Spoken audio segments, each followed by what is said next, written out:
In the heart of the desert, where thirst and fear test the limits of survival, one voice whispers with absolute certainty: be water. Old Billy's Tale Connection is more than a story. It's a journey through life, death, gratitude, and the infinite web that unites us all. Here, water becomes the symbol of transformation. Death becomes a teacher, and connection reveals itself as the very pulse of existence. Join us as we explore this powerful narrative of surrender, desire, and awakening, and discover how connection is not something we create, but something we recognize within the life that goes on. When the fog descended, silence settled over the village after the discovery of old Billy's departure. His notes were left stacked, serving as entertainment for the locals who chose to share them with others.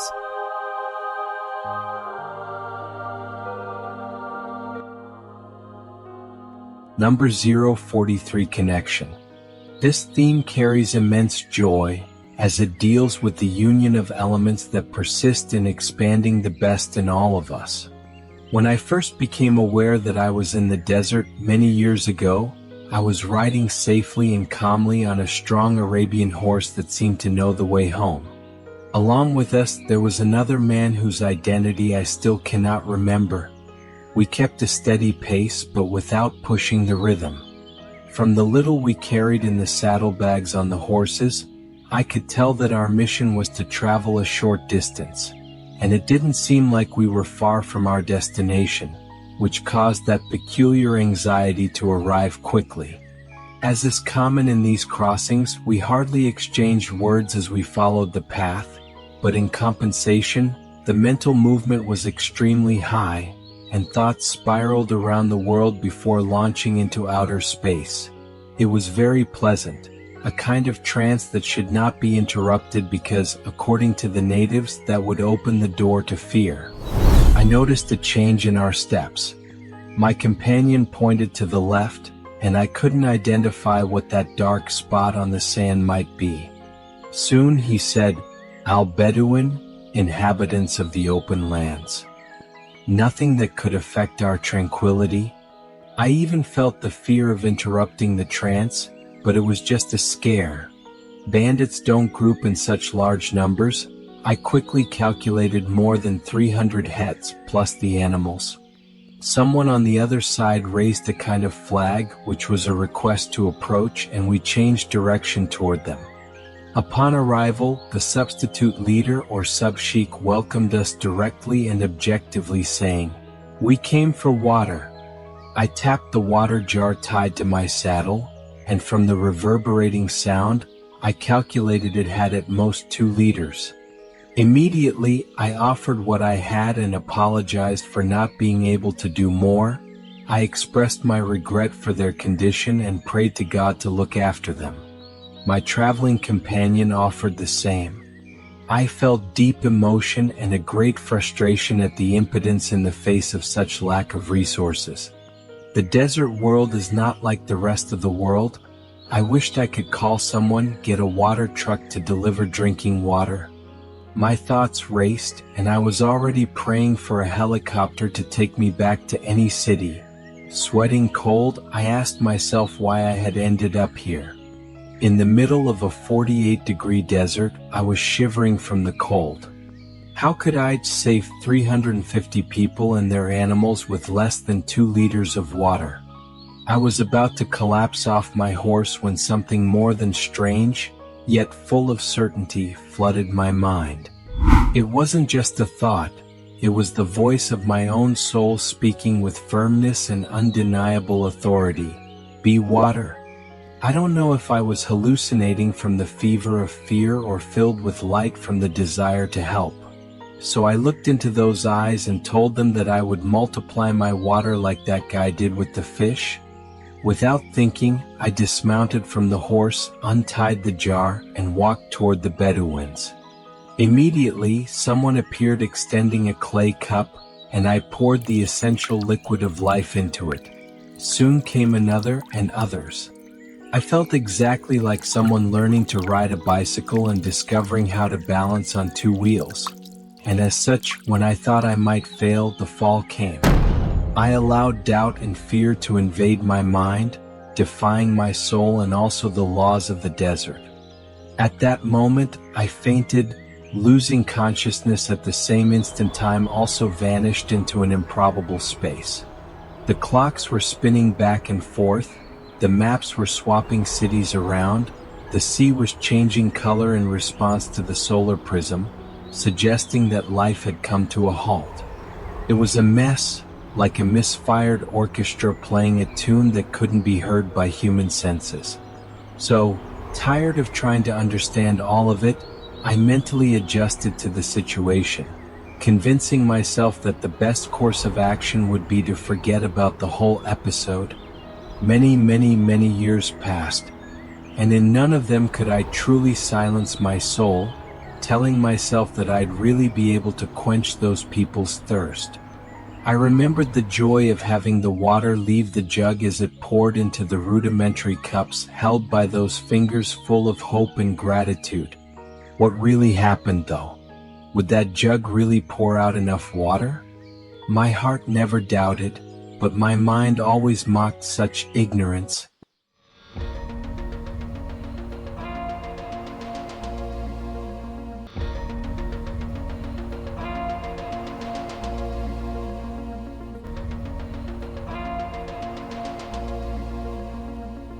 Three decades later, the same fear that interrupted the help to the Nile Bedouin came arm in arm with doubt and dragged me to the brink of collapse.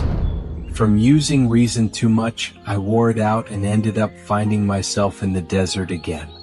On foot, with no compass or supplies, I had only death to accompany me. Oddly enough, it was this same death that had introduced me to life. My skeletal friend and I just kept walking forward with no commitment to getting anywhere. She kept repeating, "It's life that goes on." I thought all that was a bit too strange. Still, "It's life that goes on," I repeated. I won't say how many times I had to die and be reborn on those sands. Eventually, I began to miss something heavy in my backpack, so I asked Death, and she said I had lost something, but that I wouldn't leave the desert until I'd lost much more. So I asked what had I lost. She kindly and cynically replied, "A bit of your fear, but it wasn't an accident." I just cut it off. Then proudly she showed me the shine on her gleaming steel scythe. After many harvests of my human condition, Death introduced me to a small oasis.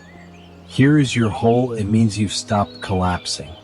You're far from getting out of the hole, so don't rush." My first encounter with an oasis, wow. I was already used to waking up and just following the life that goes on, without expecting to reach anywhere. But an oasis cannot be called a hole, it is a true paradise. An improbable space where life is made evident in every inch of the ground. Grateful, I exchanged a hug with Death, who left me there, still insisting on calling that place the happy hole. There, happy and grateful, I kept trying to understand why the term hole. I guess I'll never agree with Death's witty sense of humor and call that oasis a happy hole. For me, it was there that I filled myself with hope and understood the importance of desire, so I will always call it the oasis of gratitude. Thus, grateful, desirous, hopeful, and why not happy, I left the oasis in that unique people marked by the sun and obedient to the desert's own laws. And for the third time I entered the desert.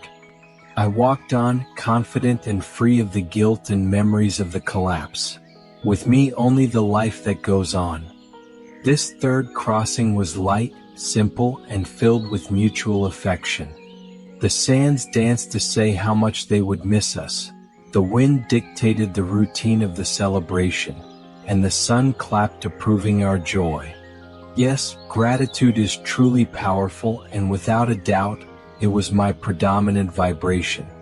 I didn't even care what would happen to me when I left the desert and had to face the laws of the civilized world again, because I already knew that even if I left the desert, it would never leave me.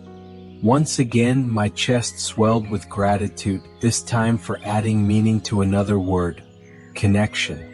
So it happened, albeit, the people of the tent, was inside me. Every place felt like my home, and I had no home at all. Everything smelled of the transient, the temporary, the ephemeral. An oasis is not something you can forget, and the values and customs of the Bedouins only solidify in the present emergency moment, where the always is right now. I found myself to be an authentic man of the tents, and I felt proud of the collapse. Had it not been for it, I would still be someone following something, anything but the life that goes on. From so much hope and gratitude, I felt the desire to connect the fertile joy of those people with the rest of the world. I wanted to prove that there are no holes while there is hope in the miracle of life that offers shelter to those who walk through the scorching sands without fear of death and move forward with the life that goes on. Without making any decisions, I think just by feeling and vibrating in a certain way, I found myself in the desert for the fourth time. It didn't take long before Madame Death appeared with her usual grace. "Did you come to lighten your burdens?" she asked, making me notice the new handle of her scythe. "Always," I replied, forcing myself to control my lips that didn't want to stop smiling at the joy of the reunion. Thus, contrary to the usual silence, we spent a few months as if we were at a bar by the beach on a sunny Saturday. The only time Death got serious was when she informed me that I was on the wrong path and that it wouldn't help to look for a compass because I wouldn't reach the happy hole. I took a deep breath, wanting to hit her for insisting on that inappropriate name, but preferred to say that the oasis of gratitude was already within me and that I didn't need to find what had already found me. Cheeky," she exclaimed, shaking her slender bones covered in a robe totally out of fashion. "More respect, okay? It wasn't me who chose this outfit," she retorted as she read my thoughts. "One day we found a date palm sprout. Here," we both said at the same time. She left once again, promising to make an effort to be there when my final departure came. I sat on that ground, which was already slightly moist, signaling the main lake from which a new oasis would manifest. As we know, time in the desert follows its own laws, and I couldn't tell if all of this lasted 16 seconds, the normal measurement of a civilized thought, or if it was decades. The fact is, this new oasis was formed and abundant, like the beauty of grandmother's bread on Christmas Eve. When a traveler passed away, my friend, Death, reappeared to do her job. She took the opportunity to announce to me that a disease had settled in me, and soon it would be my turn to rid myself of all human burdens and continue the life that moves forward without this tired body. We toasted with our imaginary cups and went for a walk around the main lake, a second lake formed years after our arrival. Seductive and sexy, she placed her bony hand on my chest and, revealing admiration, said, "You overflowed from that hole, you floated out of it. You had to transform into water to achieve that. Water is life, and life never dies. Transform into water." The same words my soul had spoken when I was with the Nile Bedouin, I exclaimed with joy and embraced my skinny friend without fear of breaking her. She pretended not to know the reason for my happiness, gently waiting for me to tell her the whole story about the water jar and so on. Then she had me feel the ground like nurses searching for a vein before inserting the needle. The sand then pulled me strongly, and I was plunged, amazed, into the circulatory system of the planet. I reached the heart, not without passing through major arteries and sweating through the tiniest pores. This was a gigantic lesson that cannot be detailed now. On my way back, I emerged in different places, needing to practice this until I mastered the art of carrying water according to my desire and promoting the connection between all worlds, because no matter the culture and differing values, everyone depends on water to continue the life that moves forward. I returned to the arms of Death, so full of life that I could overflow enough to return her to human form, By the way, this was the first time I saw her without her scythe nearby. I think she understood that I am ready to leave her side, and there will be no need to sever my ties with human density. Well, that will be for another time. The important thing is that I learned how to transform into water. I asked the messenger of life that moves forward, my friend Death, the only being capable of being by my side without criticizing, who, even when lowering her shining scythe against me, did so to relieve me of guilt, remorse, and other useless burdens. Anyway, how much more time would I have? And would I ever be able to return to the moment when the door of fear ejected me from fulfilling my desire to quench the thirst of those people? Surprised by the contradiction in my question, she replied by asking if I still hadn't learned about the laws of time in the desert, about what is past, present, and future. She clarified that we will have the chance to make any moment present by connecting with it. When we are affected by something, we are responsible for how it will be digested in our consciousness. But she also reminded me that there is the danger of getting indefinitely stuck to events we no longer have the capacity to experience or practice, in terms of adjusting or tuning the consciousness. In that case, only her scythe or a specific sword could help. Something a bit confusing that worsened each time we spoke of it. Anyway, I already knew I could reactivate something paused by fear. What I really wanted to ask was how to do it. She then made an effort to synthesize it into that key word, desire, specifically about the measurable time of how much longer I would stay in this incarnation. She became serious, almost angry. You know death doesn't exist. And you also know that your time to leave was already postponed once when you found that hole. I told you that due to an illness, your time to leave was announced. That's all. But pay close attention. Whoever wants to advance in time without a connection that affects them, that person will simply be wasting their mental and emotional health, feeding fear and a cycle of assumptions disconnected from themselves, from their own soul, and from the soul of the world. Somewhat regretting asking the question, I remembered the moment when I allowed doubt to take hold of me in the desert. This same thing had happened and repeated itself many times in my story, and the results were always to my disadvantage. I shook my head vigorously, apologized, and dove back into the veins of the planet. There, I accelerated with intent, seeking the feeling of a roller coaster ride. I let myself go on that ride until the tension grew tired of me, and when I surfaced, my friend smiled and joked, "That dive took no time at all." She was using the gauge of consciousness where 0 meant I cleared my mind even though I didn't advance anything. Anyway, I was happy because I had just learned that it's possible to clear my mind without wasting any time at all. We said our goodbyes. For a few more days, I stayed inside my tent, not wanting to lose the frequency of having discovered the possibility of opening springs of waters. Besides, there were still some difficulties in me, such as saving lives. After everything I'd experienced, this no longer fit into my story. That idea no longer resonated with me, and therefore couldn't be transformed into an authentic desire. I needed that stamp in my time passport. I had to align my intention with my desire. Only then could I reactivate a moment interrupted in the past. Not to mention that any such connection could only exist with the sterility of fear. Although my intention and desire were well aligned, doubts and some fears delayed me considerably. From one meditation to the next, I would enter and clear everything that was against reactivating that moment and helping those lives.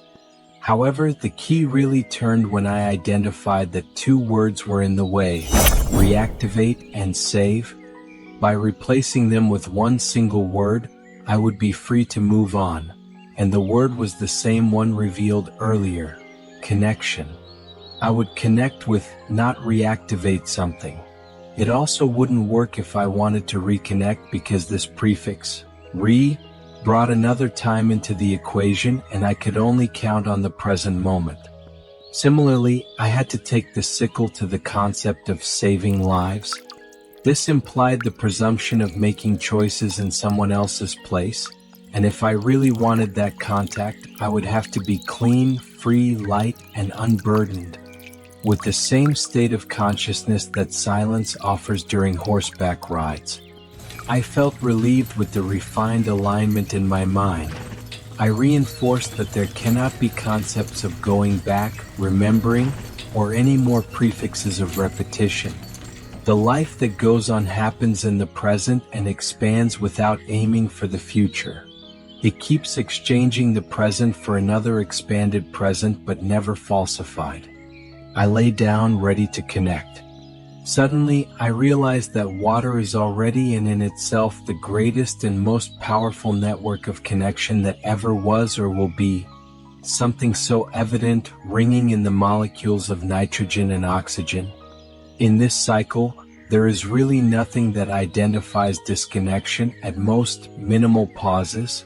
This eliminates the idea of past and also the idea of future. Water is always the expansion of itself, transforming without ever ceasing to be what it always was. Soon, ignoring all human laws and concepts, there I was holding that jar as if nothing had ever happened.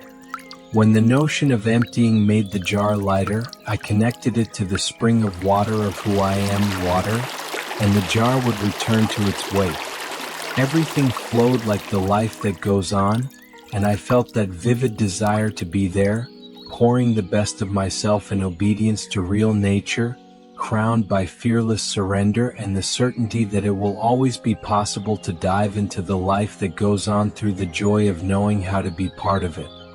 All I did was connect points, the water to those who feel thirst through my recognition that everything will never cease to be connected, that occasional pauses are opportunities to participate in the expansion of life, and that this is enough.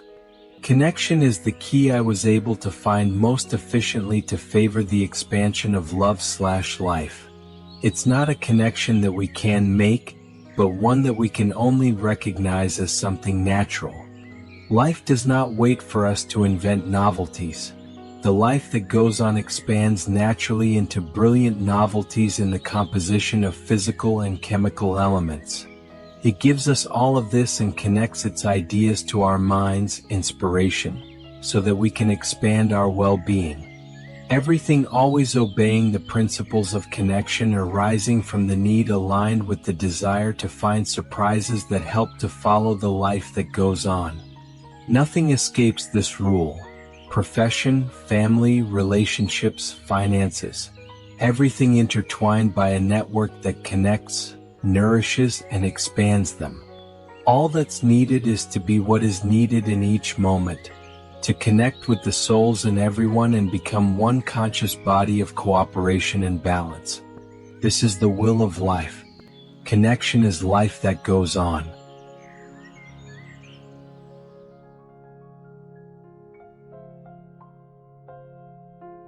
Old Billy's text, Connection, is a complex, metaphorical, and deeply personal narrative that explores themes of transformation, spiritual awakening, and the nature of reality. Here's a very short, broad analysis. Connection is a rich and complex narrative that explores profound themes of transformation, connection, and the nature of reality.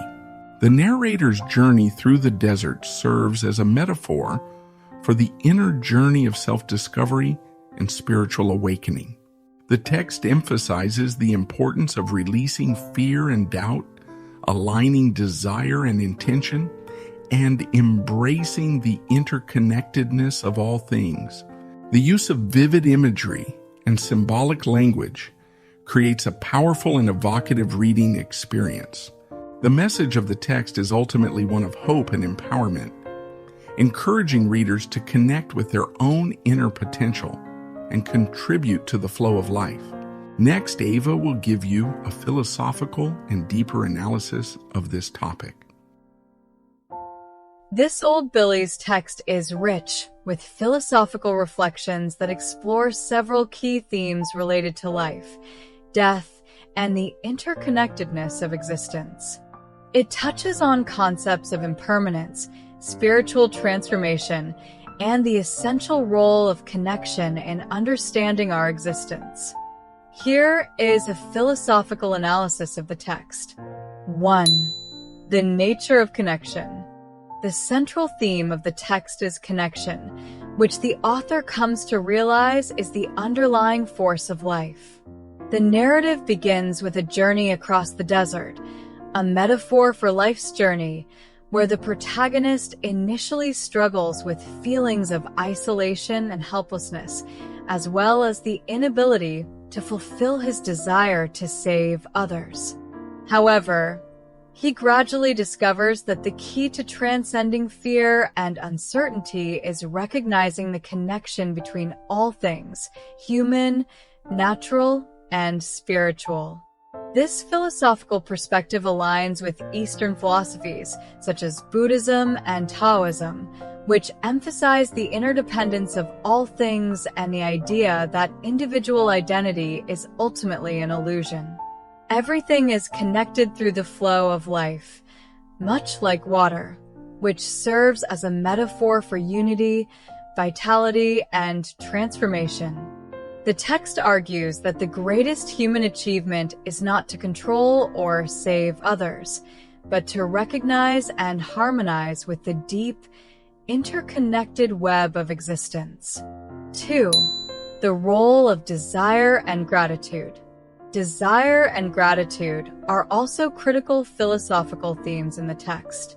Old Billy explores the power of desire as a force that can align individuals with the flow of life. Desire here is not seen as a negative or selfish force, but as a motivational energy that propels individuals to connect with the world around them, whether it's the land, others, or their own soul. Gratitude complements this idea, as it is through gratitude that the protagonist learns to accept and embrace the present moment. Gratitude is a transformative practice that enables a shift from fear and doubt to acceptance and peace. In this sense, the text echoes the existential philosophy of figures like Soren Kierkegaard or Viktor Frankl, who suggest that meaning and fulfillment arise not from external achievements, but from our ability to accept the present and align with what is beyond us. 3. Death as a guide. Death, portrayed as a companion in the narrative, is an existential figure that represents both the end and the potential for rebirth. The recurring presence of death in the protagonist's journey invites a deeper reflection on mortality. Rather than seeing death as an adversary, the text frames it as a teacher that guides the protagonist through his fears, self-doubt, and ultimately to enlightenment. This approach resonates with the philosophy of mortality articulated by thinkers like Martin Heidegger, who argue that the awareness of death is central to authentic living. In the text, death is not feared but embraced as part of the natural flow of existence, reminding the protagonist to live fully and be connected to the present moment. 4. The illusion of time and the present moment. The text challenges conventional notions of time and memory, particularly through its exploration of past, present, and future. The protagonist's reflections suggest that time is fluid and subjective, especially in moments of existential crisis. The idea of reactivating a moment or saving lives is deconstructed as illusions. Instead, the text proposes that we cannot escape the present moment, and only through connection to the present can we achieve true fulfillment. This aligns with phenomenology, the philosophical approach that emphasizes the importance of lived experience over abstract concepts of time.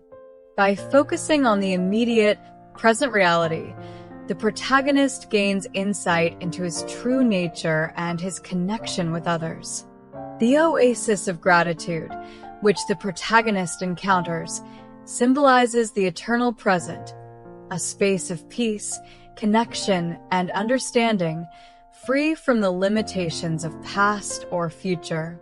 5. Transformation and water as life. The metaphor of water is central to the narrative.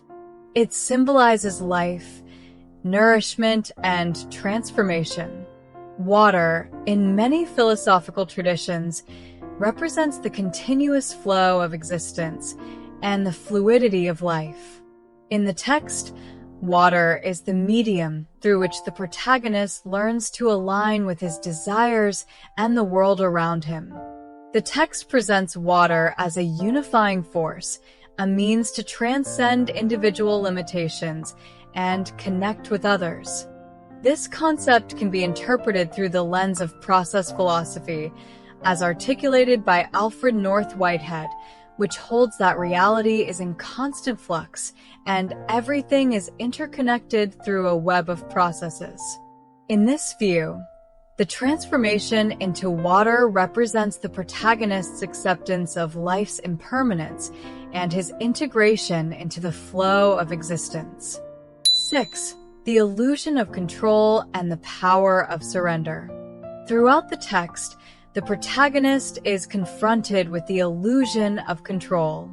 In the desert, when faced with the task of saving lives, he realizes that no amount of effort can truly save anyone. This realization is a key moment in the narrative, where the protagonist is forced to let go of his ego-driven desires to save and instead surrenders to the natural flow of life.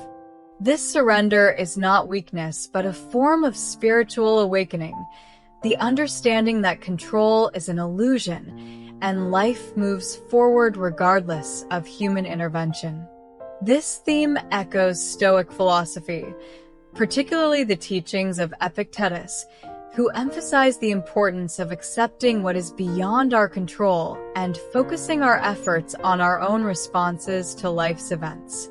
The protagonist's eventual realization that he must connect with others rather than save them reflects this Stoic acceptance of the natural order. Conclusion. The philosophical analysis of this Old Billy's text reveals a deep engagement with themes of connection, impermanence, desire, and transformation. The text invites readers to reconsider their relationship with time, control, and death, ultimately urging them to align with the flow of life. Through the protagonist's journey in the desert and his interactions with death, he learns that true peace comes not from saving or changing the world, but from recognizing and embracing the natural connections that bind all things. This philosophical exploration underscores the importance of living in harmony with the present moment, surrendering to life's flow, and understanding that everything is interconnected. Brian, Ava, my deepest gratitude to you both. I want to highlight that Connection stands out as a particularly celebrated story within Old Billy in the Desert of Us All, a collection that offers profound insights into what many consider abstraction. Thank you once more for your generous time and focused attention during this extended meeting. Thanks to all of you.